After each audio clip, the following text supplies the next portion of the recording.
ماحول، college university کی تعلیم اور باقاعدہ کفر اور باطل کی محنت نے ذہنوں کو بدل کے رکھ دیا ہے۔ تقریباً ایک ہفتہ ہو گیا روزانہ ہی یہ سوال ہو رہے ہیں کہ کرسمس منانے میں کیا برائی ہے، نیو ایئر نائٹ کو انجوائے کرنے میں کیا برائی ہے۔ ان کو سمجھاؤ اور بتاؤ کہ بھئی یہ منع ہے، تو کہتے ہیں جی قرآن میں کہاں لکھا ہے، حدیث میں کہاں لکھا ہے۔ پوچھتا کون ہے جسے سورہ فاتحہ پوری پڑھنی نہیں آتی کہ جی کہاں لکھا ہے جی قرآن میں۔ پوچھتا وہ ہے جسے دعائے قنوت سمجھ نہیں آتی، جی کہاں لکھا ہے جی قرآن میں۔ ارے اللہ کے بندو، قرآن مجید میں بھی یہ باتیں موجود ہیں، حدیث میں بھی موجود ہیں۔ قرآن حدیث پڑھو گے تو پتہ لگے گا نا، یا ان لوگوں کے پاس جاؤ گے جو قرآن حدیث کے عالم ہیں تو پتہ لگے گا نا۔ گھر بیٹھے ہی کہہ دینا کہاں لکھا ہے قرآن میں، تو یہ بات بہت غیر مناسب ہے۔ تاہم اب نیو ایئر نائٹ کے بارے میں چند باتیں سمجھ لیجئے۔ شریعت کا مزاج حلال اور پاکیزہ تہوار منانے کے اندر بھی حلال اور پاکیزہ ہے۔ شادی کی رسم عبادت ہے، شادی عبادت ہے، عید الاضحیٰ، عید الفطر یہ عبادات ہیں، اور بھی جو دن ہیں، شب قدر ہے، یا اور بھی شریعت کے اندر جتنے بھی دن ہیں، 10 محرم کا دن ہے، یا جو بھی سیلیبریشن ہیں شریعت کے اندر، ان تمام کے اندر سیلیبریشن میں حدود اور قیود ہیں۔ ایسا نہیں ہے کہ آزاد ہیں جو چاہے کرتے پھرو، اس کی کوئی نہ کوئی باؤنڈریز ہیں، اس باؤنڈری کے اندر ہمیں رہنا ہوتا ہے۔ حلال اور جیسے ولیمہ سنت ہے، پاکیزہ دعوت ہے، لیکن اس کے اندر بھی کچھ لیمٹس ہیں کہ اس کے اندر ہم رہتے ہوئے کر سکتے ہیں، اس سے آگے بڑھیں گے تو گناہ ہوگا۔ اور یہ کرسمس ہو یا نیو ایئر نائٹ ہو یا اس طرح کے غیروں کے تہوار، یہ تو شریعت کے اندر ہیں ہی نہیں، یہ تو شریعت کے اندر ان کا جواز ہی نہیں ہے۔ غیر مسلموں کی یہ چیزیں ہیں، کافروں کی چیزیں ہیں، ان کی رسمیں۔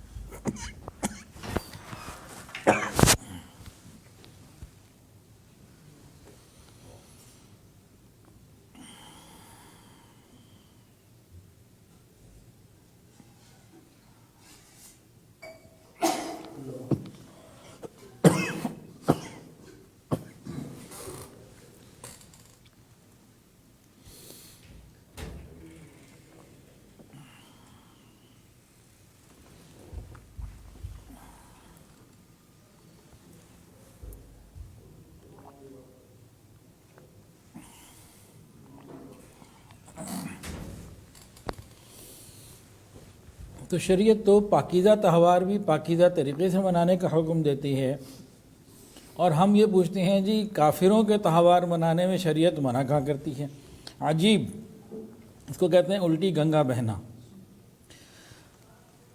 نیو ایئر نائٹ خالصتاً غیر مسلموں کا تہوار ہے، اس میں بہت ساری چیزیں ایسی پائی جاتی ہیں جو شرعاً بھی حرام ہیں، اور ہمارے عام معاشرے کے اندر بھی ان کو برا سمجھا جاتا ہے۔ اب ذرا غور کیجئے۔ نمبر 1، گانا بجانا، موسیقی، میوزک، یہ اس کا ایک حصہ ہے، اور ہر مسلمان جانتا ہے کہ یہ منع ہے اور حرام ہے۔ اب ایک حدیث سنیے اور دل کے کانوں سے سنیے۔ سیدنا انس رضی اللہ تعالیٰ عنہ سے روایت ہے کہ حضور پاک صلی اللہ علیہ وسلم نے ارشاد فرمایا کہ میری امت کے کچھ لوگ بندر اور خنزیر بنا دیے جائیں گے، ان کے چہرے مسخ کر دیے جائیں گے۔ تو صحابہ نے حیران ہو کے پوچھا کیا وہ مسلمان ہوں گے، توحید اور رسالت کا اقرار کرتے ہوں گے؟ رسول اللہ صلی اللہ علیہ وسلم نے ارشاد فرمایا کہ ہاں، وہ توحید کو یعنی اللہ کو ایک مانتے ہوں گے، حضور کو نبی بھی مانتے ہوں گے، آخری نبی بھی مانتے ہوں گے۔ اور آگے نبی علیہ السلام نے مزید فرمایا کہ وہ روزے بھی رکھتے ہوں گے، حج بھی کرتے ہوں گے، وہ نمازیں بھی ادا کرتے ہوں گے، نمازیں بھی پڑھتے ہوں گے۔ اب تو صحابہ کرام کی حیرانگی کی انتہا کوئی نہ رہی۔ یا رسول اللہ، اللہ کو بھی مانتے، نبی کو بھی مانتے، اعمال نیک اعمال بھی کرتے، پھر بھی بندر و خنزیر بنا دیے جائیں گے، کیوں؟ کیا وجہ ہوگی؟ تو حدیث میں تو نیو ایئر نائٹ کا لفظ نہیں ہے، لیکن اگر ہم اس کو شامل کر لیں مفہوم میں تو شاید غلط بھی نہ ہو۔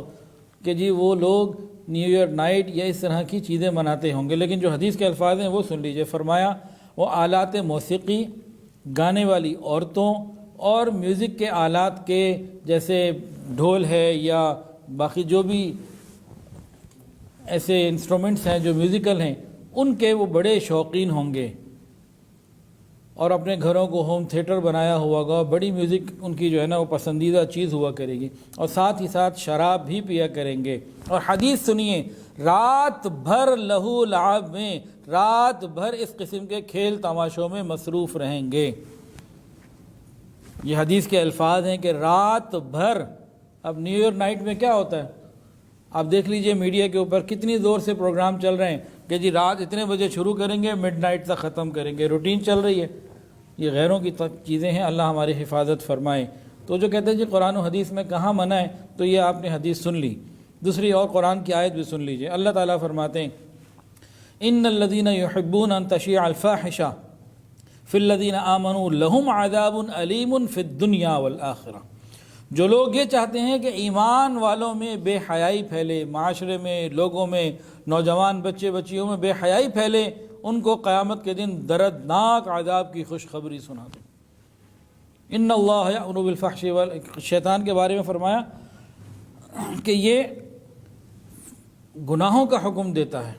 ان اللہ یأمر بالعدل والاحسان وایتاء ذی القربى وینہی عن الفحشاء والمنکر والبغی۔ اللہ رب العزت تو انصاف کرنے کا، رشتہ داروں سے صلہ رحمی کرنے کا حکم دیتا ہے، بے حیائی سے اور فحش باتوں سے اللہ تعالیٰ روکتا ہے، منع کرتا ہے۔ اور شیطان کے بارے میں آیا کہ وہ فَإِنَّهُ يَأْمُرُ بِالْفَحْشَاءِ وَالْمُنکر، اللہ بے حیائی سے روکتے منع کرتے، شیطان اس کا حکم دیتا ہے، تو یہ شیطانی راستہ ہے۔ تو ہمارے پاس قرآن کی آیت بھی آ گئی، حدیث بھی آ گئی۔ اب دوسری بات سمجھ لیجئے کہ جو بھی اس قسم کی پارٹیز ہوتی ہیں نا، سیلیبریشنز ہوتی ہیں، تو اس کے اندر مکس گیدرنگ ضروری ہوتی ہے، مرد اور عورت کا درمیانی اختلاط، مکس گیدرنگ ضروری ہوتی ہے۔ مکس گیدرنگ از خود گناہ کبیرہ ہے اور شریعت کے اندر منع اور حرام کر دی گئی، تو یہ بھی اس کے اندر ہوتا ہے۔ تیسری چیز فضول خرچی، اسراف، ضرورت سے زیادہ مال خرچ کرنا، یہ بھی بہت کچھ۔ اور قرآن مجید میں فضول خرچ کو شیطان کا بھائی کہا گیا، فضول خرچی کرنے والے کو کیا کہا گیا؟ ان المبذرین کانوا اخوان الشیاطین، یہ شیطان کے بھائی ہیں۔ اب اس میں فضول خرچیاں کون کون سی ہوتی ہیں؟ بے حساب قسم کی ہیں، بات سن لیجئے۔ آتش بازی فضول خرچی، پٹاخے فضول خرچی، فائرنگ کا ہونا، ہوائی فائرنگ فضول خرچی، اس کے علاوہ زناکاری اور شراب نوشی، یہ تو شدید ترین حرام کام ہے، یہ اس کے اندر ہوتے ہیں۔ پھر جب ٹریفک کا ہجوم ہوتا ہے سڑکوں کے اوپر، نوجوان باہر آ کے اب ٹریفک جام ہونا اور لوگوں کو اور تکلیفوں کا ذریعہ بننا، وہ سب اس کے اندر چیزیں ہیں۔ کئی مرتبہ تو جانیں بھی ضائع ہو جاتی ہیں ٹریفک کی وجہ سے، کسی بھی وجہ سے۔ تو یہ تو بہت ساری برائیوں کا مجموعہ ہے نیو ایئر نائٹ۔ ایک چیز تو نہیں ہے، کہتے ہیں جی کہاں منع ہے۔ انسان اگر صرف ٹھنڈے دل اور دماغ سے سوچ لے تو یہ ساری چیزیں اس کو خود نظر آ جاتی ہیں۔ اور پھر سب سے بڑی بات یہ یہود و نصارہ کی مشابہت ہے۔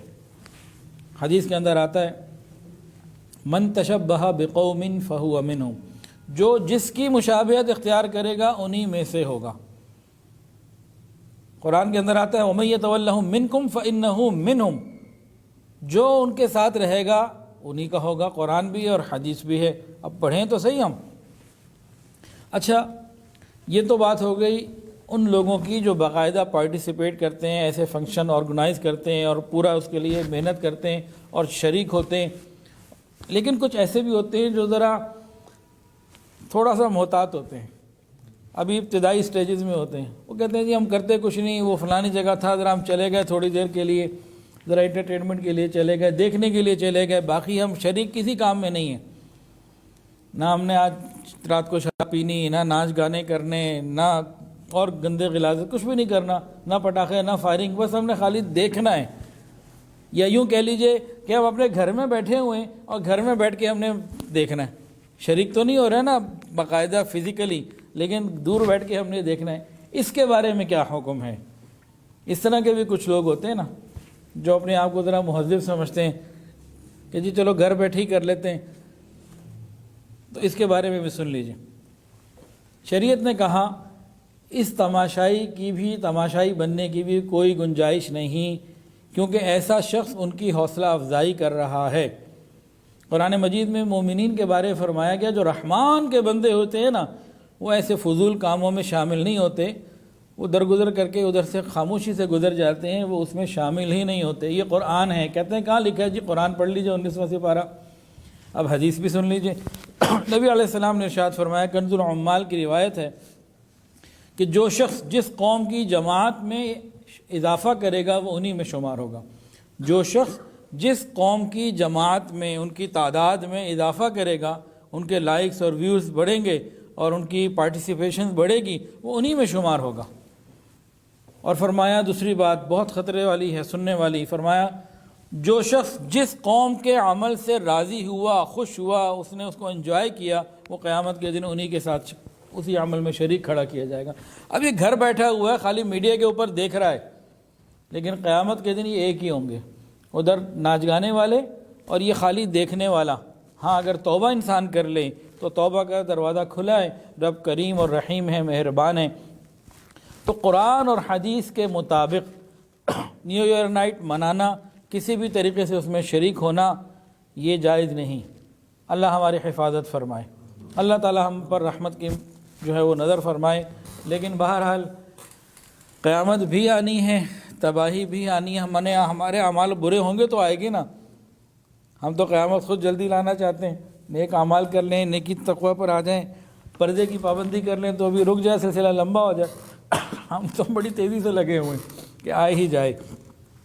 نبی علیہ السلام نے 1400 سال پہلے پیشن گوئی کی تھی، بخاری شریف میں روایت ہے۔ آپ نے فرمایا تھا کہ تم لوگ پہلی امتوں کی قدم بقدم پیروی کرو گے، اس حد تک کہ اگر ان کا کوئی اس زمانے میں کسی سوراخ میں داخل ہوا تھا تو تم بھی اس سوراخ میں داخل ہوگے۔ اگر وہ کسی گو کے، جانور چھوٹا سا ہے، اگر کوئی ان کے سوراخ میں بھی داخل ہوا تھا اس جانور کے، تو تم بھی اسی طرح کرو گے۔ صحابہ نے پوچھا آپ کی مراد کیا ہے پہلی امتوں سے؟ کیا یہودی اور عیسائی؟ فرمایا اور کون؟ تو ہم لوگ ان کے تہوار منا کر قیامت کی نشانیاں جلدی پوری کرنے میں تیزیاں دکھا رہے ہیں۔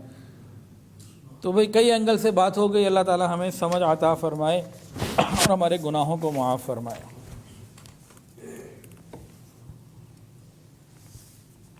اب ہم آتے ہیں سیرت النبی کے ٹاپک کے اوپر، جو کہ ہمارا یہ بدھ کی جو نشستیں چل رہی ہیں اس کا ایک ٹاپک ہے۔ ازواج مطہرات کا ذکر ہو رہا تھا، بعض کا ہو گیا تھا، بعض کا باقی ہے، تو انشاءاللہ العزیز آج انشاءاللہ ہم اس کو مکمل کر لیں گے، اور اگلی مجلس میں حضور پاک صلی اللہ علیہ وسلم کی صحابزادیوں کا اور دامادوں کا ذکر ہوگا انشاءاللہ العزیز۔ وقت کے اعتبار سے کمی بیشی ہو سکتی ہے۔ ام المؤمنین ام حبیبہ رضی اللہ تعالی عنہ، آپ کا نام تھا رملہ اور کنیت ہے ام حبیبہ۔ آپ کی بیٹی پیدا ہوئی، ان کا نام تھا حبیبہ، تو اس نسبت سے ام حبیبہ جو ہے پھر آپ کا نام ہوا۔ اور یہ قریش کے بڑے عالی مقام لوگوں میں سے تھیں، اور ان کا پہلا نکاح حضرت ام حبیبہ رضی اللہ تعالیٰ عنہ کا عبید اللہ بن جہش سے ہوا۔ انہی کے ساتھ وہ مسلمان ہوئیں، اور ان لوگوں نے باقاعدہ کفار کی تکلیفوں سے تنگ آ کر حبشہ کی طرف ہجرت کی۔ لیکن اب نصیب کی بات ہے کہ جو ان کا شوہر تھا پہلا عبید اللہ بن جہش، وہاں جا کے وہ عیسائی ہو گیا۔ انہوں نے اس کو سمجھایا، وہ نہ مانا، بلکہ کہنے لگا تم بھی عیسائی ہو جاؤ، لیکن یہ اسلام کے اوپر قائم رہیں۔ مکہ میں مسلمانوں کو جو تکلیفیں دی گئیں وہ تکلیفیں بھی انہوں نے برداشت کی، ہجرت بھی برداشت کی، اور ہجرت کے بعد یہ غم کہ وہ شوہر جو اللہ کی خاطر پہلے مسلمان ہوا، ہجرت کی، اور پھر وہ عیسائی ہو کے مر گیا۔ کہتی ہیں کہ میں نے ایک دن خواب دیکھا کہ اپنے شوہر کو بہت بری حالت میں، پھر میں نے اس کو کہا کہ بھئی، جب صبح اٹھی تو میں نے کہا کہ بھئی یہ میں نے تمہارے بارے میں خواب دیکھا۔ اس نے کہا میں تو عیسائی ہو چکا۔ کہا بھئی سمجھ جاؤ، ڈر جاؤ۔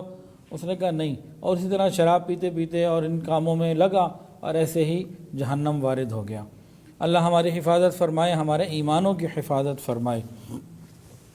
ام المومنین خود بیان فرماتی ہیں، ام حبیبہ رضی اللہ تعالی عنہ، کہ عبید اللہ بن جہش کے انتقال کے بعد میں نے خواب دیکھا کہ کوئی مجھے کہہ رہا ہے یا ام المؤمنین، یا ام المؤمنین، اے مومنین کی ماں۔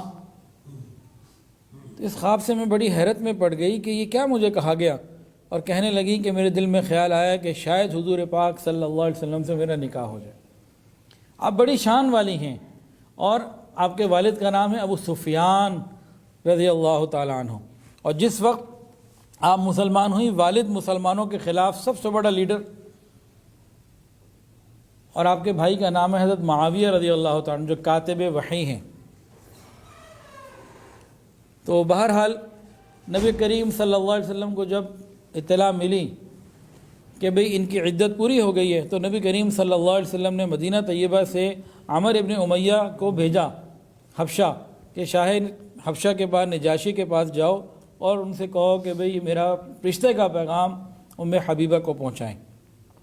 جیسے ہی نجاشی کو یہ پیغام ملا تو انہوں نے اپنی ایک خاص خدمت کار جو باندی تھی نا، ابراہا اس کا نام تھا، ایک تو وہ بادشاہ کا نام ابراہا تھا، اس سے خاصا ملتا جلتا نام ہے، ابراہا اس کا نام تھا، اور ان کو کہا، اس باندی کو کہا کہ جاؤ ان کو پیغام دو کہ حضور پاک صلی اللہ علیہ وسلم کا نکاح کا پیغام آیا ہے، آپ کی کیا رائے ہے؟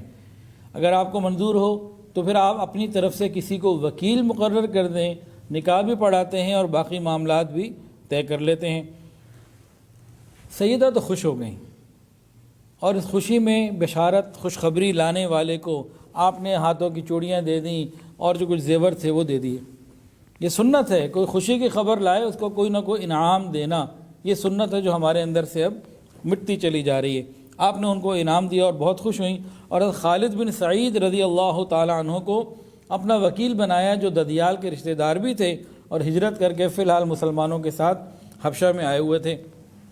اب وہاں سے تو کنفرمیشن ہو گئی۔ نجاشی نے شام کو پھر ایک تقریب مقرر کی، حضرت جعفر طیار رضی اللہ تعالیٰ عنہ اور باقی تمام مسلمانوں کو جمع کیا۔ نجاشی نے خطبہ نکاح پڑھایا اور اپنی طرف سے 400 دینار جو ہے وہ حق مہر کے طور پہ بھجوایا کہ نبی علیہ السلام کی طرف سے مہر کو قبول کر لیجئے۔ اور نجاشی نے اپنی تمام بیگمات کو یہ کہا، نجاشی نے اپنی تمام بیگمات کو کہا، یہاں پہ میں ایک جملہ کہنا چاہ رہا ہوں کہ ایک بیگم نہیں تھی، اور نجاشی پہلے عیسائی تھا اور حبشہ سارا عیسائی تھا، اور اس زمانے میں عیسائیوں کے اندر بھی کثرت جو ہے نا شادیوں کا پورا رواج تھا۔ حضرت سلیمان علیہ السلام کی بھی سینکڑوں بیویاں تھیں۔ تو اپنی تمام بیگمات کو کہا کہ جاؤ اور حضور پاک صلی اللہ علیہ وسلم کی اہلیہ کو مبارکباد دو، اور جو تمہارے پاس خوشبو ہے تحفے دے سکتی ہو جاؤ اور دو ان کو تحفے۔ اب تمام بیگمات آئیں اور سیدہ ام المؤمنین ام حبیبہ رضی اللہ تعالیٰ عنہ کو انہوں نے اپنی طرف سے انعامات بھی دیے اور تحائف وغیرہ جو ہے نا وہ پیش کیے۔ جب یہ سب کچھ ہو گیا نا، وہ جو باندی تھی نا جس نے پہلے بشارت دی تھی اور رشتے کا پیغام لے کے گئی تھی، اس کو باقاعدہ ام المؤمنین نے ہدیے دیے اور فوری طور پر زیور اپنا اتار کے دے دیا۔ آپ خود ایک سردار کی بیٹی تھی۔ تو یہ ابراہا نے ایک عجیب سا خیال لے کے پھر حاضر ہوئی، کہنے لگی ام المؤمنین کہ جو آپ نے مجھے تحفے دیے نا کہ آپ واپس لے لیجئے، یا آپ کی خدمت میں دوبارہ ہدیہ پیش کرتی ہوں، ایک میرے اوپر احسان کر دیجئے، آپ مدینہ جائیں گی، مدینے والے کو میرا سلام پیش کر دیجئے۔ حضور پاک صلی اللہ علیہ وسلم کو اپنا سلام اس باندی نے بھجوایا، مسلمان ہو چکی تھی۔ ام المؤمنین ام حبیبہ رضی اللہ تعالی عنہ زہد، عبادات اور تقوی بہت آگے تھیں۔ آپ کی ہمیشہ یہ کوشش ہوتی تھی کہ کوئی سنت چھوٹ نہ جائے، ایک ایک سنت کو پوری ذمہ داری کے ساتھ اور شوق کے ساتھ پورا کرنے کی کوشش کیا کرتی۔ ایک دفعہ رسول اللہ ایک مرتبہ حضور پاک صلی اللہ علیہ وسلم نے ارشاد فرمایا، جو شخص دن رات میں 12 رکعت نماز پڑھ لے گا، اللہ جل شانہ اس کو جنت میں محل عطا فرمائیں گے۔ بھئی جنت میں کس کو محل چاہیے؟ تو جن جن لوگوں کو جنت میں محل چاہیے وہ 12 رکعت روز بلا ناغہ پڑھنے کا ابھی ارادہ کریں اور مستقل پڑھیں، جنت میں محل مل جائے گا۔ اور جس دن نبی علیہ السلام نے بتایا تو آپ نے ان 12 رکعت کی پابندی کی اور تا حیات اس کی پابندی کی، اس میں آپ نے کوئی ناغہ نہیں ہونے دی۔ وہ 12 رکعتیں کون سی ہیں؟ یہ 12 رکعتیں سنت مؤکدہ ہیں جو 5 فرض نمازوں کے ساتھ ہم پڑھتے ہیں۔ 2 فجر کی سنتیں، 4 ظہر کی سنتیں فرض سے پہلے، 2 ظہر کی سنتیں 4 ظہر کے فرض کے بعد، تو ٹوٹل کتنی ہو گئیں؟ 8 ہو گئیں جی۔ ٹوٹل تھی کتنی؟ 12، رہ کتنی گئیں؟ 4۔ وہ کون سی ہیں؟ مغرب کی 2 سنتیں اور عشاء کے فرض کے بعد 2 سنتیں، یہ 12 ہو گئیں۔ 2 فجر کی اور ظہر میں 4 فرض سے پہلے، 2 فرضوں کے بعد، 2 مغرب کی اور 2 عشاء کے فرضوں کے بعد۔ جو شخص ان 12 رکعتوں کی پابندی کرے گا، حضور پاک صلی اللہ علیہ وسلم نے ارشاد فرمایا جنت میں محل ملے گا۔ اب کتنا آسان ہے، 12 منٹ ہی لگیں گے نا، 15 منٹ لگ جائیں گے ان 12 سنتوں کے اندر۔ دنیا میں کسی نے محل چھوڑ 10 مرلے کا گھر بنانا ہو اور وہ صرف 12 منٹ محنت کرے تو بنتا ہے اس کا گھر؟ اللہ رب العزت اتنی بڑی نعمت عطا فرمائیں گے۔ اللہ اکبر کبیرہ۔ تو آپ نے زندگی پر اس کی جو ہے نا کبھی ناغہ نہیں کی، اور آپ کے اندر نا بہت زیادہ اہتمام تھا کہ شریعت کے حکم کو صحیح طریقے سے پورا کیا جائے۔ آپ کے والد حضرت ابو سفیان رضی اللہ تعالیٰ عنہ کا جب انتقال ہوا تو آپ نے پورے 3 دن سوگ جو ہے نا وہ کیا۔ 3 دن کے بعد آپ نے باقاعدہ خوشبو لگائی اور لوگوں کو کہا، بتایا کہ دیکھو اس وقت خوشبو لگانے کی مجھے کوئی ایسی خاص ضرورت تو نہیں ہے، باپ کا انتقال ابھی ہوا، شوہر تو پہلے دنیا سے جا چکے ہیں، ابھی کس کے لیے مجھے لگانا ہے اس عمر کے اندر، لیکن اس لیے لگا رہی ہوں کہ اندازہ ہو جائے کہ سوگ فقط 3 دن تک کا ہے۔ ہاں بیوی وہ 4 مہینے 10 دن، اس کی ترتیب کچھ اور ہے کہ 130 ڈیز وہ پورے کرے گی سوگ کے، لیکن باقی کسی کے لیے 3 دن سے زیادہ سوگ تو جائز نہیں ہے۔ تو اس کو انہوں نے پھر عملاً کر کے دکھایا۔ چوتھے دن ضرورت نہیں ہے خوشبو لگانے کی، لیکن شریعت کا حکم واضح ہو جائے، لوگوں کے اوپر دین کھل کے آ جائے۔ بہت سارا دین ایسا ہے جو ازواج مطہرات سے امت کو ملا۔ آپ نے نبی علیہ السلام کے واقعات پیچھے سنے، اب ازواج مطہرات کے کچھ واقعات چل رہے ہیں، آگے بنات جو ہیں نبی علیہ السلام کی صاحبزادیاں ان کے چلیں گے۔ ان میں سے بھی بہت سارا دین ہمیں ملتا ہے، گھریلو زندگی، معاشرتی زندگی یہاں سے ملتی ہے۔ اسی لیے تعداد بھی اللہ تعالیٰ نے زیادہ رکھوائی 4 سے، کہ ایک پوری جماعت ہو، ہر طریقے سے امت کو دین پہنچ جائے، حضور پاک صلی اللہ علیہ وسلم کی گھر کی زندگی یہ امت تک پہنچے۔ اور تمام امہات المومنین کے جو حجرے تھے یہ سب کے سب آپ سمجھ لیجئے کہ بنات کے مدرسے تھے، اور یہاں سے علم پوری امت کو منتقل ہوتا تھا، دن رات ہوتا تھا۔ خالی مدینہ ہی کی نہیں، دور دراز سے شہروں سے بھی عورتیں آتی تھیں اور باقاعدہ وہ اس کا اہتمام کیا کرتی تھیں، علم حاصل کیا کرتی تھیں۔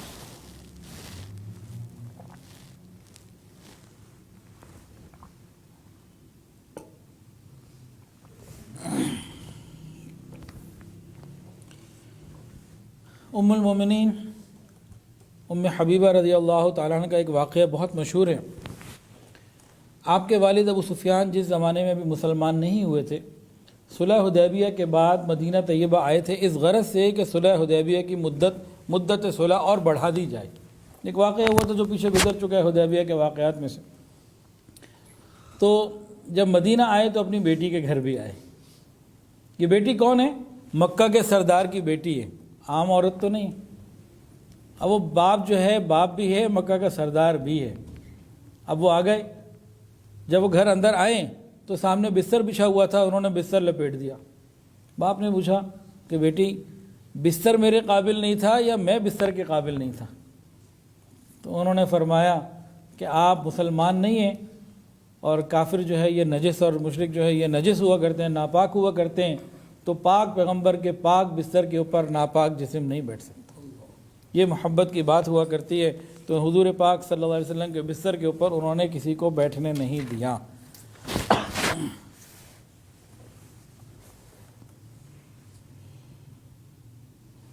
حضور پاک صلی اللہ علیہ وسلم کہ جب آپ نکاح میں آ گئیں، شاہ نجاشی نے باقاعدہ نکاح کروایا، نبی علیہ السلام نے جب پیغام بھیجا، ابو سفیان اس وقت مسلمان نہیں ہوئے تھے، ان کو اس وقت پتہ لگا کہ میری بیٹی میرے ہی دشمن کے نکاح میں چلی گئی۔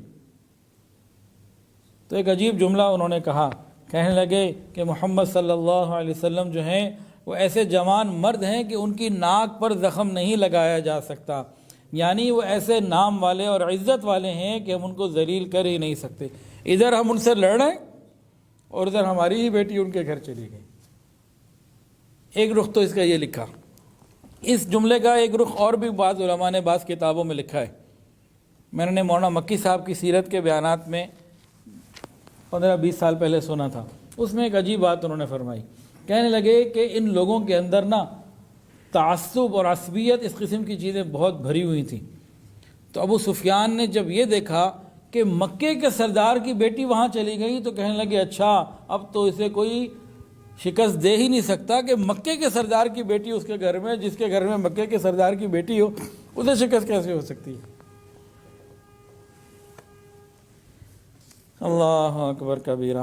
تو بہرحال 44 ہجری میں آپ کا انتقال ہوا اور جنت البقیع میں آپ کی تدفین ہوئی۔ حضرت ام حبیبہ رضی اللہ تعالی عنہ نے اپنی وفات سے کچھ دن پہلے اپنی 2 سوکن بہنوں کو بلایا، امہات المومنین میں سے حضرت عائشہ کو اور حضرت ام سلمہ کو رضی اللہ تعالی عنہما، اور ان کو کہا کہ دیکھو بھئی سوکنوں میں آپس میں جو کچھ ہوتا ہے وہ ہمارے درمیان بھی کبھی کبھی کچھ ہوتا رہا، آپ مجھے معاف کر دیں، اب مجھے لگتا ہے میری دنیا سے جانے کا وقت قریب ہے، تو جو کچھ زندگی میں ہوا اس کو درگزر کریں اور معاف کر دیں۔ حضرت عائشہ صدیقہ رضی اللہ عنہ فرماتی ہیں کہ میں نے معاف بھی کیا، ان کے لیے دعائے مغفرت بھی کی۔ تو جب یہ سنا انہوں نے دعا بھی سنی تو خوش ہو گئیں، کہنے لگی کہ بھئی تم لوگوں نے مجھے خوش کر دیا، اللہ تعالیٰ تم دونوں کو خوش کر دے، اللہ تعالیٰ سب کو خوش کر دے۔ تو یہاں سے بھی ہمیں ایک سبق ملا کہ جن کے ساتھ ہمارا انٹریکشن رہتا ہے، معاملات رہتے ہیں، تو وقتاً فوقتاً بھئی معافی مانگتے رہنے چاہیے۔ بھئی کہا سنا معاف، بھئی میں کمی کوتاہی ہو جاتی ہے، غلطیاں ہو جاتی ہیں آپس میں معاملات میں، بھئی اللہ کے لیے ایک دوسرے کو معاف کرتے رہو۔ تو یہ ہماری ترتیب ہونی چاہیے، اس کے لیے ہمیں فکر مند ہونا چاہیے۔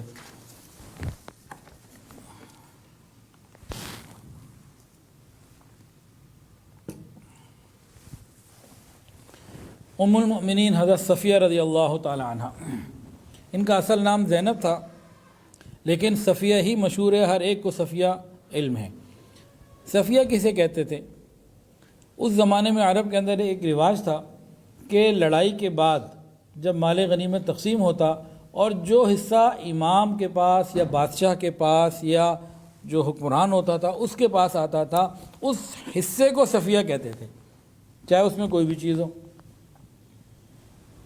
تو یہ جب اس حصے میں آئی تو صفیہ کہلانے لگیں، اور پھر یہی نسبت ایسی مضبوط ہو گئی کہ آج سب یہی جانتے ہیں۔ تو ان کے 2 نکاح پہلے ہو چکا تھے، ایک ہوا تھا سلام بن مشکم القرظی سے، بنو قریظہ کا تھا، نواح نہ ہوا، طلاق ہو گئی، اور وہ ایک شاعر بھی تھا، سردار بھی تھا۔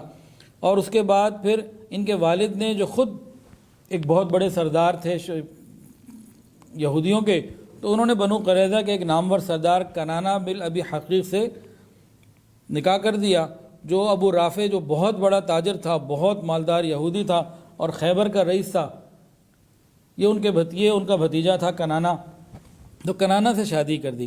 اور خیبر کے اندر بہت سارے قلعے ہیں، الحمدللہ مجھے وہاں جانے کا موقع ملا۔ اس قلعے میں، ان قلعوں میں ایک قلعے کا نام تھا قموس۔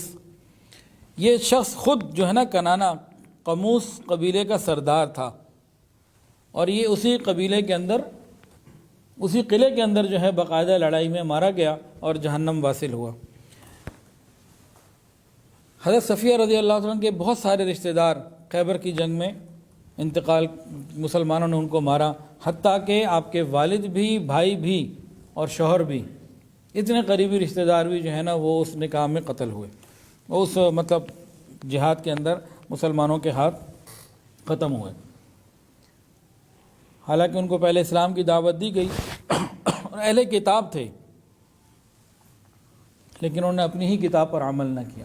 اچھا، یہ بھی ایک سوال بہت کامن ہے کہ جی کیا جو یہودی تورات پر عمل کر رہے ہیں، انجیل پر عیسائی عمل کر رہے ہیں، مسلمان جو ہیں وہ قرآن پر عمل کر رہے ہیں، تو سب اللہ کی کتابوں پر عمل کر رہے ہیں تو بھئی سب ٹھیک ہے؟ یہ بہت بڑی دھوکہ، یہ بہت بڑا دھوکہ، اس طریقے سے جو ہے نا نوجوان نسل کو گمراہ کیا جا رہا ہے۔ تورات میں لکھا ہوا تھا آگے آنے والے نبی اور آگے آنے والی کتاب کی اتباع کرنا، یعنی جب انجیل آئے گی تو انجیل کی اتباع کرنا، اور انجیل میں واضح لکھا ہوا ہے کہ آگے آنے والے نبی اور آگے آنے والی کتاب کی اتباع کرنا، آخری نبی کی اتباع کرنا۔ اور حتیٰ کہ حضور نے فرما دیا اگر موسیٰ علیہ السلام بھی اس امت میں آ جاتے تو قرآن کے بغیر ان کا بھی گزارا نہ تھا۔ موسیٰ علیہ السلام کے بارے میں آپ نے باقاعدہ واضح کر کے فرما دیا، اور حضرت عیسیٰ علیہ السلام یہ تو آئیں گے اور قرآن پر عمل کریں گے، انجیل پہ نہیں کریں گے۔ تو پرانی کتابوں پر عمل کا مطلب کیا ہے کہ ان کی تعلیمات پر عمل کرو، اور ان کتابوں میں لکھا ہوا ہے جب آخری نبی آخری کتاب آ جائے تو ان کتابوں کو چھوڑ دو۔ اور قرآن میں بھی لکھا ہوا ہے کہ یہ قرآن مجید پرانی تمام کتابوں کی تصدیق کرتی ہے، وَمُهَيْمِنًا عَلَيْهِ، یہ قرآن کا لفظ ہے، اور ساتھ ہی ان کو ناسخ بھی کر دیتی ہے، منسوخ اب وہ نہیں ہے، اب قرآن ہے۔ تو یہ ایک ہی لڑی کے اندر یہ چیزیں ہیں۔ حضرت صفیہ رضی اللہ تعالیٰ عنہ کا معاملہ ایسے ہوا کہ خیبر کی جنگ ہوئی، فتح ہو گئی مسلمانوں کو، اب یہ قید ہو کے آئیں۔ حضرت دحیہ کلبی رضی اللہ تعالیٰ عنہ نبی علیہ السلام کی خدمت میں حاضر ہوئے، عرض کیا یا رسول اللہ مجھے کوئی باندی دے دیجئے، فرمایا کہ بھئی دیکھ لو۔ انہوں نے حضرت صفیہ کو لے لیا۔ اب حضرت صفیہ جو تھیں یہ ایک سردار کی بیٹی بھی تھیں، سردار کی بیوہ بھی تھیں، ایک بڑے خاندان کی تھیں۔ تو صحابہ کرام نے نبی علیہ السلام کو عرض کیا کہ بھئی ان کا جو مقام اور مرتبہ ہے نا، آپ کسی عام صحابی کو تو نہ دیں، آپ اگر خود یہ مہربانی کریں، ہماری درخواست قبول کریں، ان کو آپ اپنے پاس رکھیں۔ تو حضور پاک صلی اللہ علیہ وسلم نے لوگوں کی بات سمجھی، اور آپ نے دحیہ کو کہا بھئی آپ ان کی جگہ کوئی اور لے لیجئے، اور یہ جو ہیں ان کو پھر آپ چھوڑ دیجئے۔ تو حضرت دحیہ نے بھی بات مان لی، انہوں نے کسی اور کو لے لیا، اور حضور پاک صلی اللہ علیہ وسلم نے انہیں خریدا، حضرت صفیہ رضی اللہ تعالیٰ کو، اور آزاد کر دیا۔ اور آزاد کرنے کے بعد اختیار دے دیا، اب تمہاری مرضی ہے، میں تمہیں نکاح کا پیغام اپنے لیے دے رہا ہوں، مجھ سے نکاح کرنا چاہو نکاح کر لو، نہ کرنا چاہو تمہاری مرضی۔ حضرت صفیہ رضی اللہ تعالیٰ عنہ کو جیسے ہی یہ بات پہنچی نبی علیہ السلام کی، فوری طور پر انہوں نے کہا یا رسول اللہ میں تو آپ ہی کو اختیار کروں گی، میں تو کسی اور چیز کو اختیار کر ہی نہیں سکتی۔ پھر حضرت صفیہ رضی اللہ تعالیٰ کا نکاح باقاعدہ نبی علیہ السلام سے ہوا۔ نکاح کے بعد نبی علیہ السلام نے دیکھا ان کی آنکھ کے قریب نے ایک سبز کلر کا نشان ہے، گرین کوئی نشان ہے آنکھ کے قریب۔ پوچھا یہ کیا ہے؟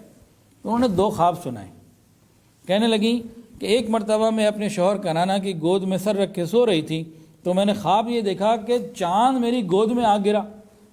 میں جب بیدار ہوئی تو مجھے تو سمجھ میں نہیں آیا کیسا خواب ہے۔ میں نے اپنے شوہر کو کہا، شوہر نے تعبیر دیتے ہوئے نا زور سے میرے منہ پہ تماچا مارا، کہنے لگی کیا تو یثرب یعنی مدینہ کے بادشاہ کی آغوش میں جانے کی تمنا رکھتی ہے؟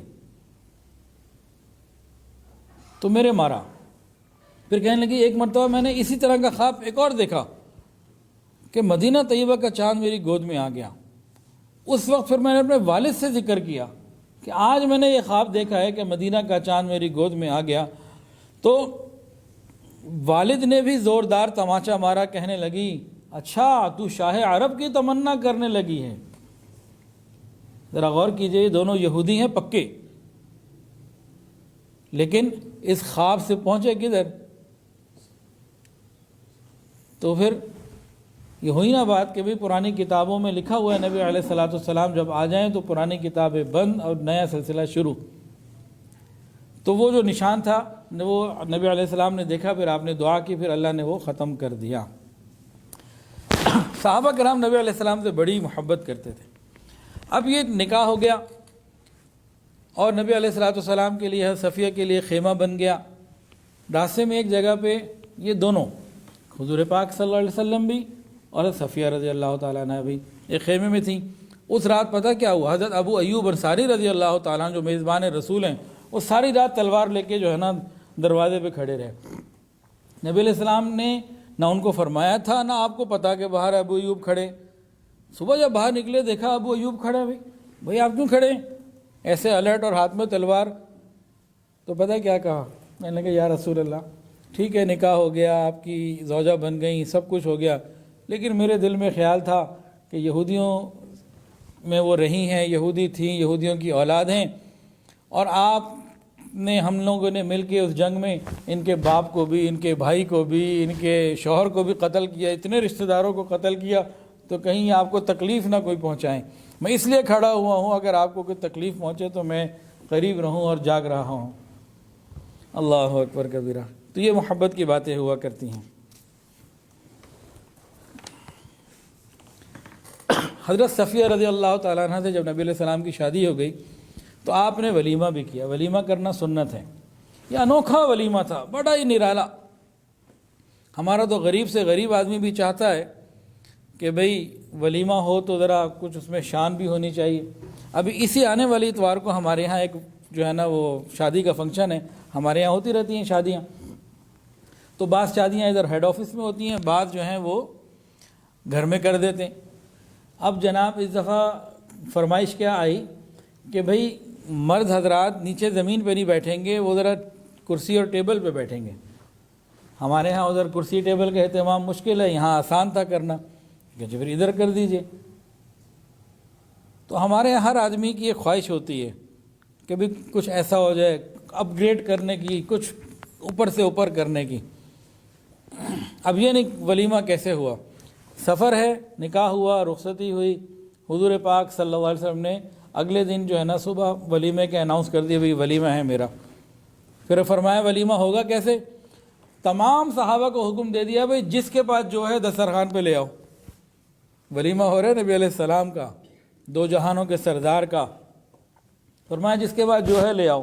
اب کسی کے پاس کھجور تھی، لا کے دسترخوان پہ رکھ دی، کسی کے پاس پنیر تھا وہ رکھ دیا، کسی کے پاس ستو تھا کسی نے وہ ستو رکھ دیا، کسی کے پاس گھی تھا وہ گھی رکھ دیا۔ سب نے ساری چیزیں جمع کر لی۔ نبی علیہ السلام نے فرمایا بھئی یہ میرا ولیمہ ہے اور تم بھی کھاؤ، ہم بھی کھائیں۔ سب نے جناب وہ جو ہے وہ مل کے پورا کر لیا۔ اس ولیمے میں نہ گوشت تھا نہ روٹی تھی، آقائے دو جہاں کا ولیمہ ہو رہا ہے۔ ہم نے تو قرضہ لے کے بھی کرنا ہے، سود اس پہ بھی اللہ معاف فرمائے ملے تب بھی کرنا ہے۔ آسانی کو اختیار نہیں کرنا ہم نے۔ شادی کو اللہ نے آسان بنایا، حضور صلی اللہ علیہ وسلم نے اس کو آسان عملاً پریکٹیکلی کر کے دکھایا، ہم نے مشکل بنا دیا۔ یاد رکھیے جس معاشرے میں نکاح آسان ہوگا وہاں زنا نہیں ہوگا، اور جہاں نکاح مشکل ہوگا وہاں زنا آسان ہوگا۔ تو ہم تو الٹی ترتیب پہ چل رہے ہیں۔ حضور پاک صلی اللہ علیہ وسلم نے مقام صحابہ میں 3 دن قیام فرمایا اور آپ ساتھ تھیں۔ 3 دن کے بعد جب روانہ ہونے لگے نا، اب امی نے اونٹنی پر بیٹھنا تھا، اونٹنی ذرا اونچی تھی۔ آپ نے کیا کیا؟ حضور پاک صلی اللہ علیہ وسلم نے اپنا گھٹنا آگے کر دیا۔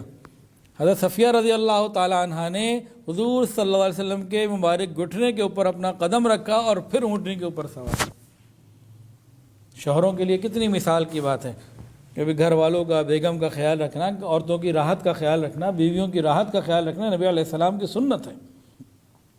اور باقاعدہ جب وہ اوپر چڑھ رہی تھی تو آپ نے کپڑے سے پردے کا بھی اہتمام کیا۔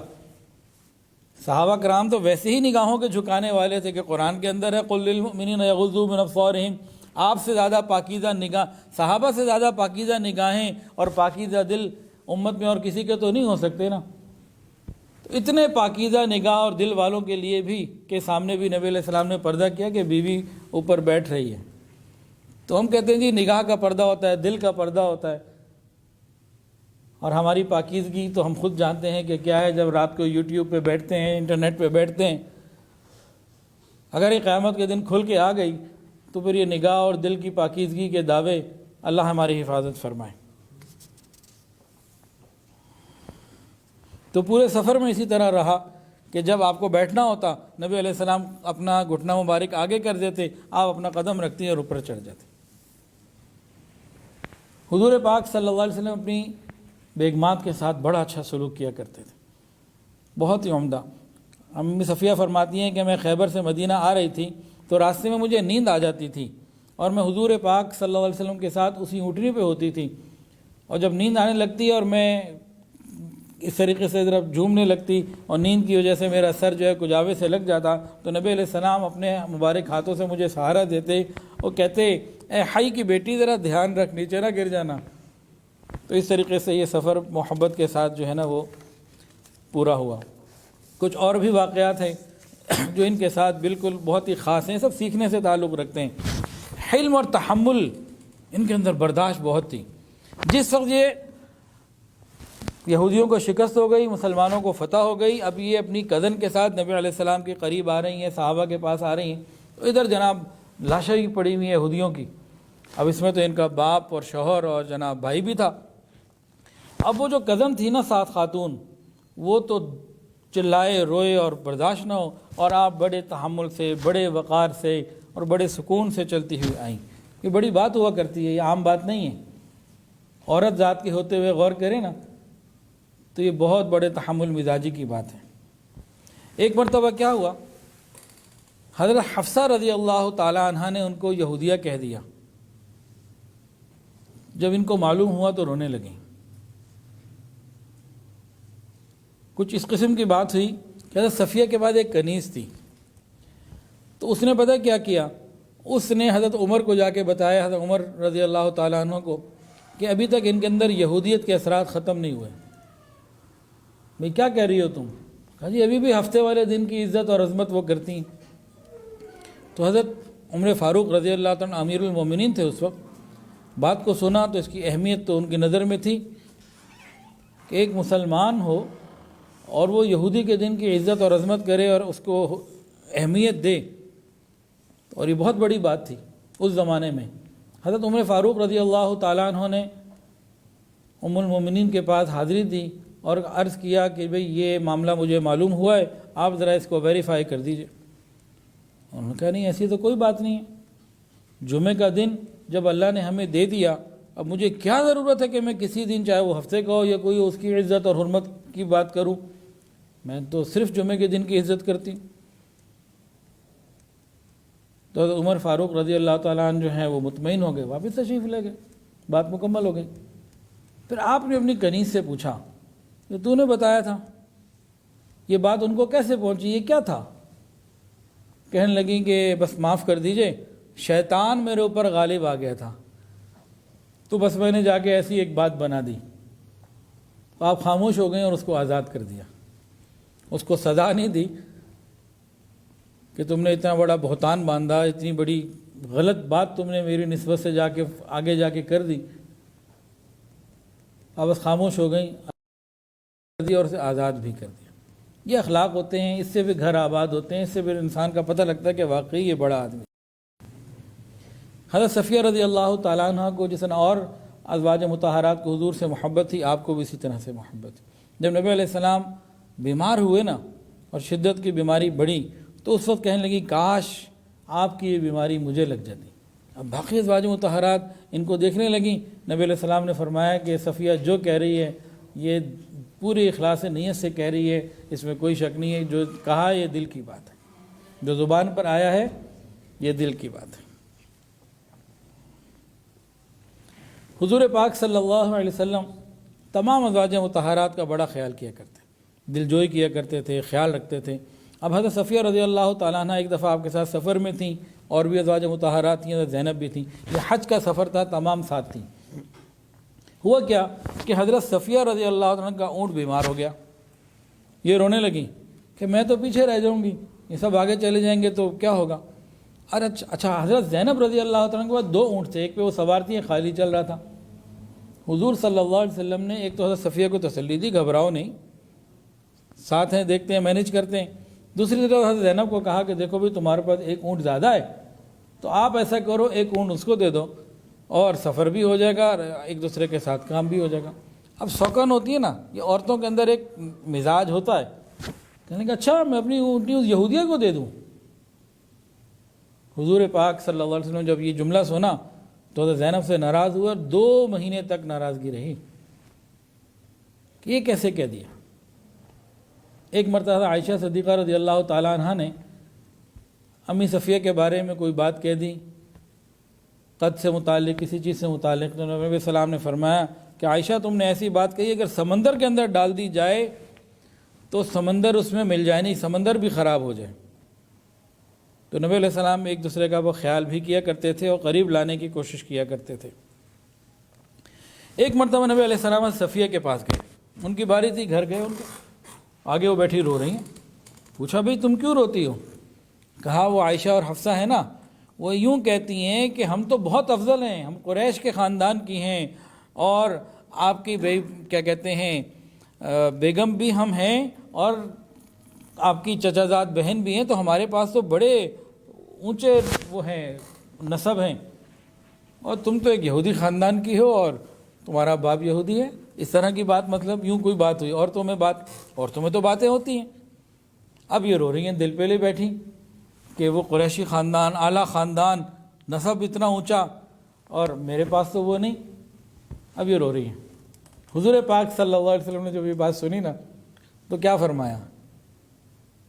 فرمایا صفیہ تم نے ان کو یہ جواب کیوں نہیں دیا کہ تمہارے باپ حضرت ہارون علیہ السلام، تمہارے چچا حضرت موسیٰ علیہ السلام، تمہارے شوہر محمد صلی اللہ علیہ وسلم، تم بھی تو ایک خاندان اونچا رکھتی ہو۔ تو نبی علیہ السلام بات کو نا ہلکا ختم کرنے کی کوشش کیا کرتے تھے، چھوٹی سی بات کو کوئی پوائنٹ یا ایشو بنا کے آگے نہیں، بس بات کو جس درجے کی تھی اسی لیول پہ اس کو ختم کیا اور معاملہ مکمل کر دیا۔ حضرت صفیہ رضی اللہ تعالیٰ عنہ جب مدینہ آئی تھیں نکاح کے بعد، آپ کے پاس جتنا سونا تھا وہ آپ نے مختلف لوگوں کو دے کے سارا ہدیہ کر دیا اور اپنے آپ کو اس سے خالی کر لیا۔ ایک مرتبہ حضرت صفیہ رضی اللہ عنہ کھانا بہت اچھا پکاتی تھیں، اللہ نے بڑا ہاتھ میں ذائقہ دیا ہوا تھا۔ انہوں نے کیا کیا، نبی علیہ السلام کی خدمت میں اکثر بھیجتی رہتی تھی۔ ایک دن باری تھی امی عائشہ کی۔ اب امی عائشہ کی جب باری ہونا اور کہیں سے کوئی کھانے پینے کی چیز آ جاتی، امی عائشہ کو بڑی غیرت آتی، میرا دن ہے، میری باری ہے، میں نے کھانا پکایا ہوا ہے، تو نبی علیہ السلام کو میں وہ کھلاؤں جو میں نے پکایا ہے، تو کہیں اور سے کیوں آئے؟ تو امہات المومنین میں سے کہیں اور سے آ جائے تو نہیں۔ تمام صحابہ کرام یہ جانتے تھے کہ حضور کو نبی علیہ السلام کو امی عائشہ سے زیادہ محبت ہے، تو آپ جس دن حضور پاک صلی اللہ علیہ وسلم جس دن امی عائشہ کے گھر ہوتے، صحابہ زیادہ ہدیے بھیجتے تھے کہ نبی علیہ السلام زیادہ خوش ہوں۔ تو لیکن جب کسی سوکن کی طرف سے ہدیہ آتا تھا نا کھانے پینے کا، تو پھر آپس میں ذرا غیرت جاگ جاتی تھی کہ یہ کیا ہوا، اب ادھر سے کھانے کا پیالہ آیا، کھانا آیا، جیسے کوئی حلوہ کوئی چیز آ گئی، اور نبی علیہ السلام امی عائشہ تھیں، انہوں نے برتن لینا چاہا لیکن بے دلی سے لیا، وہ برتن نیچے گرا، جو کھانا تھا وہ بھی ضائع ہوا، برتن ٹوٹ گیا۔ اب اس بات پہ نبی علیہ السلام چاہتے تو ایشو بنا سکتے تھے نا۔ آپ نے کیا کہا لانے والے کو، غارت امکم، بھائی تمہاری امی کی غیرت کی وجہ سے ضائع ہو گیا۔ تو باقی بعد میں ان کو کہا بھی، انہوں نے پوچھا بھی اب اس کا تاوان کیا ہے، حل کیا ہے؟ انہوں نے کہا بھائی اسی جیسا کھانا بھیج دو، اسی جیسا برتن بھیج دو، بات ختم ہو گئی۔ ہمارے ہاں ہماری بیوی کوئی برتن کسی سے لے اور ہمارے گھر سے کہیں سے آیا ہو کھانا اور وہ اس طریقے کا معاملہ کرے، پھر دیکھیں نا تو ہم اس کو اتنے اخلاق سکھاتے ہیں کہ اس کی اگلی پچھلی نسلوں کو گالیوں سے نواز دیتے، اس کے باپ کو اور ماں کو تو اتنے ہی تمغے ہم دیتے۔ اخلاقیات کا درس دیتے ہوئے ہم اپنی بیگم کے گھر والوں کو بڑی سے بڑی گالیاں دے دیتے ہیں۔ کیا ہو رہا ہے؟ اخلاقیات کا درس دیا جا رہا ہے۔ سمجھ رہے ہیں جی آپ لوگ؟ نہیں تو تحمل مزاجی کی بڑی ضرورت ہے۔ اچھا جی اب آگے چلتے ہیں۔ ام المؤمنین حضرت میمونہ بنت حارث رضی اللہ تعالی عنہ، یہ عجیب شان تھی ان کی۔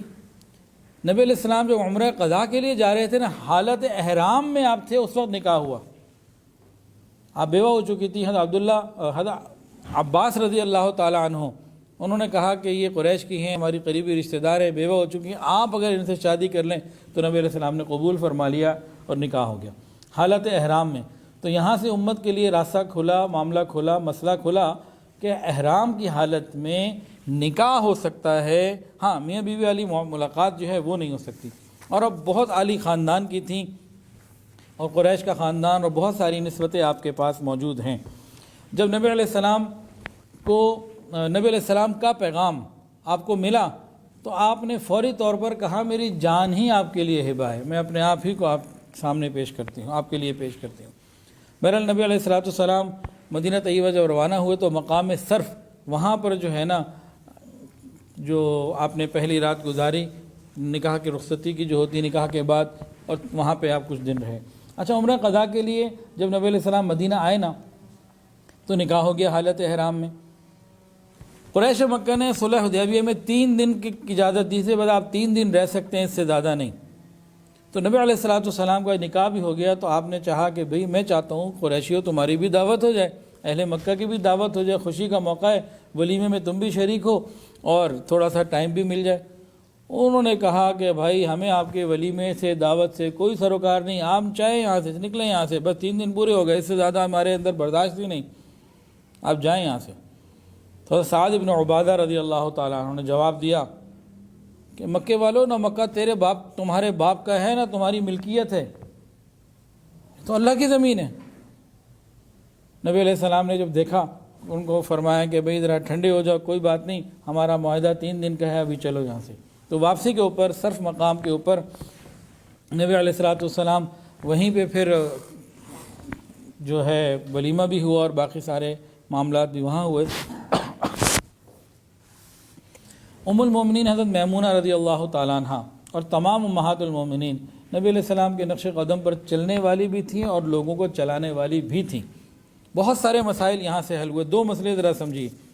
آپ کے بھانجے تھے عبداللہ ابن عباس رضی اللہ تعالیٰ عنہما، ایک دن آئے تو دیکھا کہ بال جو ہے نا وہ بکھرے ہوئے ہیں، پوچھا کیا ہو گیا بھائی؟ تو بھانجے نے کہا بھائی اصل میں بات یہ ہے کہ جو میری بیگم ہے اس وقت ان کے وہ دن چل رہے ہیں عورتوں کے مخصوص، تو اس وجہ سے وہ میرے بال نہیں کر سکتی، تو اس وجہ سے میں آج ایسے ہی نکل آیا۔ کہا یہ کون سی باتیں کر رہے ہو، یہ کون سی باتیں ہو رہی ہیں کہ حضور پاک صلی اللہ علیہ وسلم تو ہماری گود میں سر رکھ کے قرآن مجید کی تلاوت کیا کرتے تھے اور ہم آپ کی ساری خدمت بھی کیا کرتے تھے، تو اس حالت میں تو ہم نے کبھی کوئی نبی علیہ الصلوۃ والسلام سے ایسی بات نہیں سنی۔ اور پھر پوچھا بیٹا کیا ہاتھ میں بھی یہ کوئی چیز ہوتی ہے؟ ہاتھ تو پاک ہے، اس میں کیا مسئلہ ہے؟ تو اس طریقے سے بہت خوبصورت انداز سے معاملے کو سمجھا دیا۔ ایک مرتبہ کیا ہوا، ایک آپ کی باندی جس کا نام تھا ہدیہ، وہ حضرت عبداللہ ابن عباس رضی اللہ عنہ کے گھر گئی۔ گھر جا کے دیکھا کہ شوہر کا بستر الگ لگا ہوا ہے اور بیوی کا جو بستر ہے وہ دور الگ لگا ہوا ہے۔ اب یہ باندی آئی، کہنے لگی کہ بھئی میں نے تو وہاں ایسا دیکھا ہے، لگتا ہے میاں بیوی میں کوئی ناراضگی ہو گئی ہے، کیوں دور دور رہتے ہیں؟ اب جیسی خبر ملی نا، فوری طور پر اپنے بھانجے کو بلایا عبداللہ ابن عباس، ہاں بھئی کیا خبر ہے بھئی، تم ادھر ہو وہ ادھر ہے، یہ کیوں، یہ دوریاں کیوں ہیں؟ انہوں نے وہی بات کہی، انہوں نے کہا بھئی آج کل ان کے ایسے ایام چل رہے ہیں جن میں نماز پڑھنا عورتوں کے لیے نہیں ہے، تو اس لیے ہم دور دور رہتے ہیں۔ تو فوری طور پر جب یہ بات ہو گئی تو انہوں نے کہا کہ بھئی یہ کیا باتیں کر رہے ہو، اس حالت میں تو حضور پاک صلی اللہ علیہ وسلم ہمارے بستروں پہ ہمارے ساتھ ہی آرام فرمایا کرتے تھے، یہ تم نے کہاں سے سیکھ لیا؟ تو آپ کی گھریلو زندگی کا جو دین ہے، معاشرتی زندگی کا جو دین ہے، وہ امہات المومنین سے امت کو آگے پہنچا۔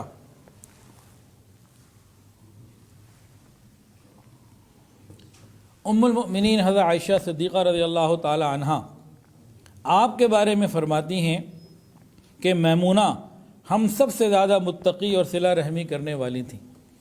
ایک سوگن دوسری سوگن کے لیے تعریف کے الفاظ، یہ باتیں بھی ہماری سمجھنے والی ہیں۔ اچھا آپ سخی بہت تھیں، لوگوں کے کام آتی، لوگوں کی مدد کرتی۔ ایک مرتبہ کیا ہوا، آپ نے بہت زیادہ قرضہ لے لیا، لوگوں سے قرضہ لے کے بھی لوگوں کی مدد کرتی تھیں۔ ایک مرتبہ بہت بڑی اماؤنٹ قرضے میں لے لی، کسی نے کہا تو واپس دینا مشکل ہو جائے گا، اور ویسے بھی آپ نے کسی کی مدد ہی کرنی ہے تو واجب تو نہیں ہے نا قرضہ لے کے کریں، آپ کے پاس ہوتا آپ دے دیتی، ضرورت اس وقت زیادہ ہوگی کسی کی ضرورت تو بڑی اماؤنٹ قرض لے کے آگے کسی کو دے دیا۔ کہنے لگی کہ بھئی بات یہ ہے کہ رسول اللہ صلی اللہ علیہ وسلم نے ارشاد فرمایا جو شخص قرضہ ادا کرنے کی نیت سے قرض لیتا ہے اللہ تعالیٰ ادائیگی کا انتظام خود فرما دیتے ہیں۔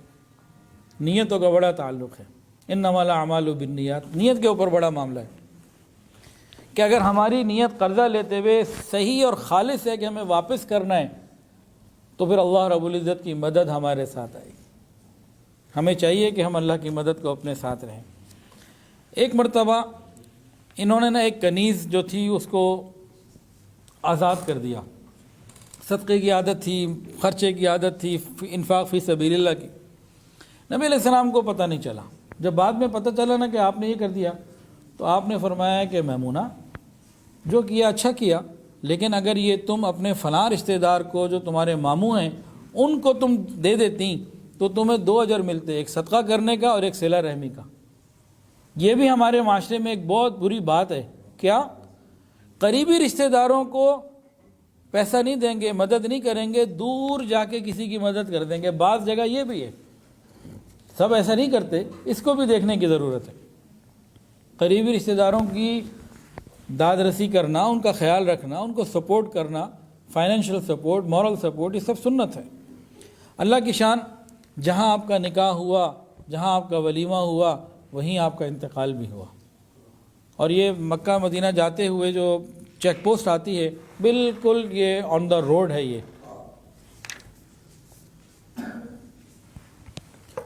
جزاک اللہ جی، دیر سے آئے آج آپ۔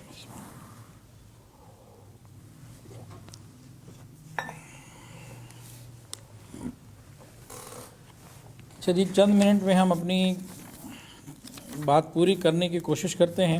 ایک باقی رہ گئی ہیں، تو اگلی دفعہ کا انشاءاللہ ہم بنات کے اوپر ہی بات کریں گے۔ وہ شروع کا کچھ وقت جو نا نیو ایئر نائٹ نے لے لیا، تو اس کو ہم تھوڑا سا بھی چند منٹ اور لے کے، اب آخری ہیں حضرت ماریہ قبطیہ رضی اللہ تعالی عنہ۔ یہ نبی کریم صلی اللہ علیہ وسلم کی زوجہ ہیں، اور مصر کے بادشاہ انہوں نے آپ کو یہ ہدیہ کی تھی۔ یہ وہاں کی شہزادی تھیں، بڑی تھیں اور بڑے شان والی تھیں، تو ان کا نام ہے قبطیہ سے ماریہ قبطیہ۔ مصر کے اندر قبطی قوم جو ہے نا وہ رہتی تھی، اور مقوقس جو تھا یہ شاہان مصر کا لقب تھا، جیسے قیصر، کسریٰ، فرعون یہ بھی لقب ہیں، تو مقوقس یہ مصر کا بادشاہ تھا، تو شاہان مصر کا اس زمانے میں لقب یہ ہوتا تھا۔ نبی علیہ السلام نے مقوقس کو کلمہ پڑھنے کے لیے اسلام کی دعوت دی، خط کے ذریعے اس نے جواب بھی دیا، اسلام تو قبول نہ کیا، لیکن ماریہ قبطیہ اور ساتھ سیرین ان کی سگی بہن، یہ 2 جو بڑی شان والی تھیں، ان کو نبی علیہ السلام کی خدمت میں بطور باندی بھیجا، اور ساتھ 1000 مثقال سونا، سفید کپڑے کے 20 تھان، دلدل نامی خچر، اور اسی طرح اور بھی چیزیں روانہ کی نبی علیہ السلام کی خدمت میں۔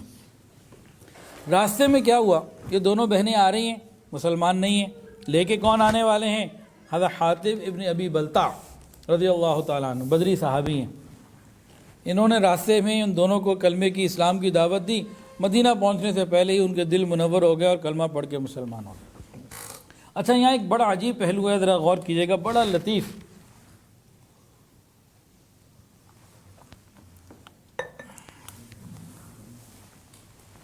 جو تاریخ کے جو شوقین ہیں نا، ان کے لیے بڑی پیاری بات ہے، وہ یہ ہے، حضرت ابراہیم علیہ السلام جب نکلے تھے مکہ کی طرف تو راستے میں مصر میں رکے، اور وہاں ایک بادشاہ تھا، اس نے امی ہاجرہ کو ان کو گفٹ کیا، ہدیہ کیا، یہ لے جائیے۔ پھر بعد میں حضرت ہاجرہ سے کون پیدا ہوئے؟ حضرت اسماعیل علیہ السلام۔ اور جو پہلی بیوی تھی ان کا نام کوئی بتائے گا؟ حضرت ابراہیم علیہ السلام کی حضرت سارہ رضی اللہ تعالیٰ عنہ۔ تو حضرت سارہ یہ دونوں میں، حضرت سارہ اور حضرت ابراہیم یہ تو آ رہے ہیں، راستے میں مصر کے بادشاہ نے ہدیے کے طور پر ایک جو وہاں کی شہزادی اور ایک اچھی خاتون تھیں، ان کو ہدیے کے طور پہ باندی بنا کے پیش کر دیا۔ تو مصر کی قدیم روایت چلی آ رہی تھی کہ انہوں نے ایک نبی کو ایک باندی گفٹ کر دی، ہدیہ کر دی۔ تو مقوقس نے بھی اس موقع کو غنیمت جانا، اس نے کہا کہ ہمارے بڑوں نے یہ بات موجود ہے تو میں بھی وہی کام کروں، تو وہ پھر یہ سلسلہ ایسے ہوا۔ تو یہ ایک نسبت جو ہے نا سنت ابراہیمی، اس مقوقس نے اس انداز سے زندہ کی۔ اللہ اکبر۔ حضرت ماریہ رضی اللہ تعالیٰ عنہ کہنے کو تو باندھی تھیں، لیکن اللہ کی قسم بڑی شان والی تھیں۔ اللہ رب العزت نے ان کو ایک اولاد بھی دی، ان کا نام تھا ابراہیم۔ ایک مرتبہ ابھی جب ابراہیم پیدا ہوئے نا، بلکہ نہیں، پیدا ہونے سے پہلے حضرت جبرائیل آئے، کہا ماریہ کے بطن سے اللہ نے آپ کو بیٹا دینا ہے، آپ نے ابراہیم نام رکھنا ہے۔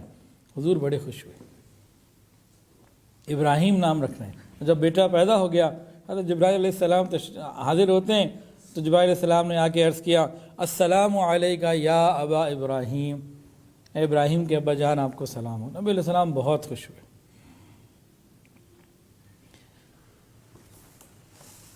بادشاہ مقوقس نے جب بھیجا تھا نا تو لکھ کے بھیجا تھا کہ میں آپ کی خدمت میں 2 باندیاں بھیج رہا ہوں جو قبطیوں میں بڑے مقام اور مرتبے کی مالک ہیں، یعنی ان کی بڑی عزت اور تکریم ہے یہاں پہ. کہنے کو باندی ضرور ہیں لیکن حقیقت کے اندر تو بڑی شان والی ہیں.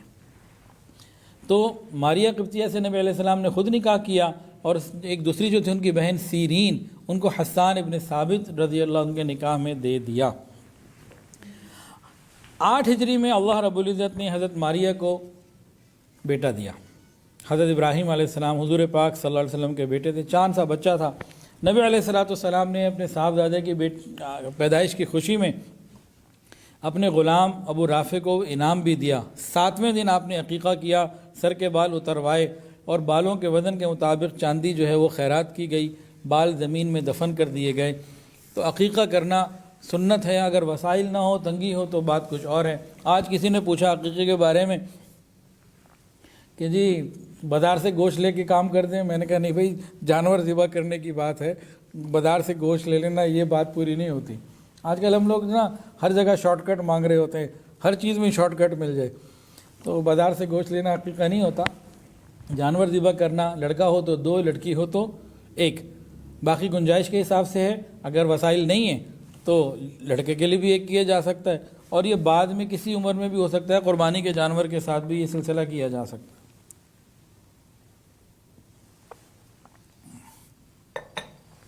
حضرت ابراہیم رضی اللہ تعالیٰ عنہ تقریباً 18 مہینے 1.5 سال کے قریب زندہ رہے. طبیعت بہت کمزور تھی، بیمار رہے. تو ماریہ قبطیہ رضی اللہ تعالیٰ عنہ ام المومنین جو تھیں، ان کی دیکھ بھال میں دن رات پھر لگی رہتی، بڑا خیال کرتی. اور جب نبی علیہ السلام کو اطلاع ملی کہ طبیعت بہت خراب ہو چکی ہے تو حضور پاک صلی اللہ علیہ وسلم گود میں لے کے بیٹھ گئے اور کچھ فرمایا. وہ میں پڑھ کے سناتا ہوں تاکہ صحیح الفاظ ترجمے کو میں سنا سکوں. سنیے، یہ کن کے الفاظ ہیں؟ رحمت للعالمین کے، آقائے 2 جہاں کے. ان الفاظ کو اس ذرا نظر سے سنیے جو نبی علیہ السلام کی مبارک زبان سے نکلے ہیں. چھوٹا بچہ جس کی زندگی کے آثار اب کم سے کم ہوتے چلے جا رہے ہیں، اس کیفیت میں نبی علیہ السلام نے بیٹے کو گود میں لیا. کہنے لگے اے ابراہیم، ہم تجھے اللہ تعالیٰ کے فیصلے سے نہیں بچا سکتے. پھر سن لیجئے، اے ابراہیم، ہم تجھے اللہ تعالیٰ کے فیصلے سے نہیں بچا سکتے. پھر آپ کی مبارک آنکھوں سے آنسو بہنے لگے. آپ نے اپنے محبوب اور پیارے بیٹے کا جو ہے وہ بوسہ لیا اور فرمایا اے ابراہیم، اگر اللہ تعالیٰ کا حکم حق نہ ہوتا اور وعدہ سچ نہ ہوتا کہ ہمارے بعد والے پہلے والوں سے جا ملیں گے تو ہم ایسا غم مناتے جو اس غم سے زیادہ شدید ہوتا.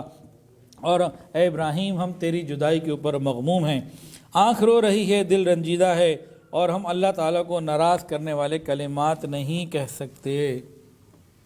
یہ حضور پاک صلی اللہ علیہ وسلم نے فرمایا. کیا مطلب؟ کہ اللہ کا حکم حق ہے، اور جو پہلے جا رہا ہے وہ بھی اللہ کے پاس جا رہا ہے، یعنی بعد میں ہم نے بھی آنا ہے، تو ملاقات تو ہے. تو ہم اس پہ صبر کرتے ہیں، اللہ کی رضا پہ راضی رہتے ہیں، اور ہم اللہ کے فیصلوں کو تبدیل نہیں کر سکتے.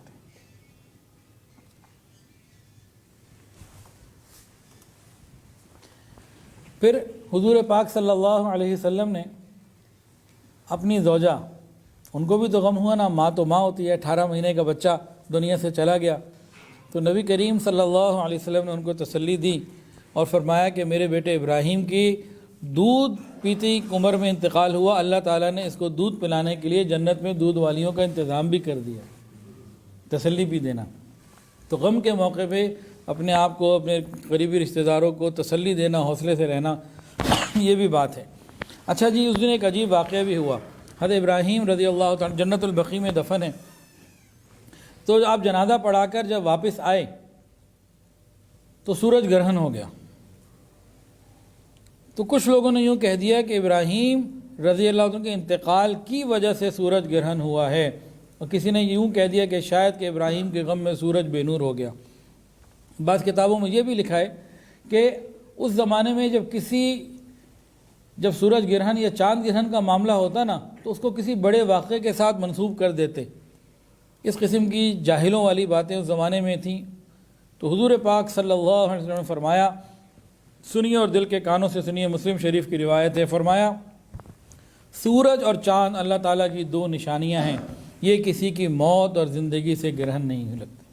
ان کا سورج کو گرہن لگنا یہ اللہ تعالیٰ کا ایک نظام ہے، اس کا کسی اور قسم کا تعلق نہیں ہے۔ جیسے ہمارے معاشرے میں بہت اس بارے میں حملہ عورت، سورج گرہن چاند گرہن کے وقت باہر نہ نکلے، یہ نہ ہو جائے وہ نہ ہو جائے، یہ ساری باتیں غلط ہیں۔ سورج گرہن ہو یا چاند گرہن، کرنا کیا ہے؟ اللہ تعالیٰ کی طرف رجوع کرنا ہے، نماز پڑھنی ہے، اللہ سے توبہ استغفار کرنی ہے، معافی مانگنی ہے، اور بس کوئی اور چیز نہیں ہے کہ فلاں کو کچھ ہو جائے گا اور فلاں کو کچھ نہیں ہوگا، ایسی کوئی بات نہیں۔ حضرت ابراہیم رضی اللہ عنہ کے انتقال کے بعد تھوڑے ہی عرصے میں حضور پاک صلی اللہ علیہ وسلم بھی پردہ فرما گئے۔ حضرت ماریہ قبطیہ رضی اللہ تعالی عنہ بالکل گوشہ نشین رہیں، اور وہ اپنے گھر میں رہتی یا نبی علیہ الصلوۃ والسلام کی روضہ اطہر پر حاضر ہو کے سلام پیش کرتی، یا اپنی بہن سیرین سے ملنے کبھی چلی جاتی، یا کبھی اپنے بیٹے ابراہیم کی قبر سے گزر جاتی، بس، ورنہ باقی سارا وقت انہوں نے اپنے ہی گھر میں حجرے میں گزارا۔ اور اب اسی طریقے سے کچھ عرصے کے بعد ان کا انتقال بھی ہوا اور جنت البقیع میں ان کی تدفین ہو گئی۔ امہات المومنین کے بارے میں الحمدللہ بات ہماری مکمل ہو گئی۔ کچھ جو اگلا ہمارا ہوگا حضور پاک صلی اللہ علیہ وسلم کی صاحبزادیوں کے بارے میں انشاءاللہ العزیز ہوگا۔ آپ کی 4 بیٹیاں ہیں، چاروں کا انشاءاللہ اگلی مجلس میں اگلی بدھ کو انشاءاللہ۔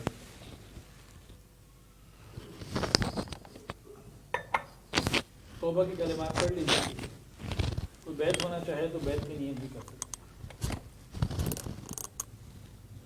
ساتھ ساتھ پڑھ لیجیے۔ بسم اللہ الرحمن الرحیم، لا الہ الا اللہ محمد رسول اللہ، اشہد ان لا الہ الا اللہ واشہد ان محمدا عبدہ ورسولہ، استغفر اللہ ربی من کل ذنب واتوب الیہ، استغفر اللہ ربی من کل ذنب واتوب الیہ، استغفر اللہ ربی من کل ذنب واتوب الیہ برحمتک یا ارحم الراحمین۔ الحمدللہ ان کلمات سے ہم توبہ طائب ہو چکے ہیں۔ 6 معمولات ہیں: درود شریف، استغفار، تلاوت قرآن مجید، وقوف قلبی، مراقبہ اور رابطہ شیخ۔ جن کو اس کی تفصیلات چاہیے ہوں پھر واٹس ایپ پہ رابطہ کر لیں، انشاءاللہ بھیج دی جائیں گی۔ دعا کریں۔ الحمدللہ رب العالمین، صلی اللہ علی النبی الامی الکریم، ربنا ظلمنا انفسنا وان لم تغفر لنا وترحمنا لنکونن من الخاسرین۔ اللہ ہم آپ کے عاجز مسکین بندے ہیں، اللہ ظاہر میں بندے، حقیقت میں نہایت ہی گندے ہیں۔ یا اللہ ہمارے دلوں کی گندگیوں کو دور فرما، ہمارے سینوں کو اپنے نور سے منور فرما، ہمارے دلوں کو اپنی یاد سے آباد فرما۔ رب کریم سینوں کو اپنی محبت سے لبریز فرما، خطاؤں سے درگزر فرما۔ یا اللہ نبی کریم صلی اللہ علیہ وسلم کی سچی محبت اور کامل اتباع کی توفیق عطا فرما۔ یا الہ العالمین پوری امت کی حفاظت فرما، دعوت اور تبلیغ کے کام کی حفاظت فرما۔ یا الہ العالمین جہاں اللہ خانقاہوں کی حفاظت فرما، تمام مساجد، مدارس، مراکز عربیہ کی حفاظت فرما، اقامت دین کی کوششیں کرنے والوں کی حفاظت فرما۔ رب کریم ہماری دعاؤں کو قبول فرما۔ یا اللہ تمام حاضرین کی تمام دلی نیک جائز حاجات کو پورا فرما۔ اللہ جو صاحب اولاد ہیں ان کی اولادوں کو نیک وکار فرما، والدین کی آنکھوں کی ٹھنڈک بنا، متقیوں کا امام بنا۔ اللہ اولاد کی خوشیاں عطا فرما، اولاد کے غموں سے محفوظ فرما۔ یا الہ العالمین ہماری دعاؤں کو قبول فرما۔ یا اللہ ہمارے اٹکے ہوئے اور رکے ہوئے کاموں کو آسانی کے ساتھ سلجھا دیجئے، مکمل کروا دیجئے۔ یا اللہ اپنی خاص رحمت سے ہماری پریشانیوں کو دور فرما دیجئے۔ یا الہ العالمین ہم سب کو رزق حلال، آسان، فراخ اور بابرکت عطا فرما، حرام اور مشتبہ سے محفوظ فرما۔ رب کریم ہماری دعاؤں کو قبول فرما۔ وصلی اللہ تعالی علی خیر خلقہ سیدنا و مولانا محمد وعلی آلہ واصحابہ واہل بیتہ اجمعین، آمین یا رب العالمین، آمین برحمتک۔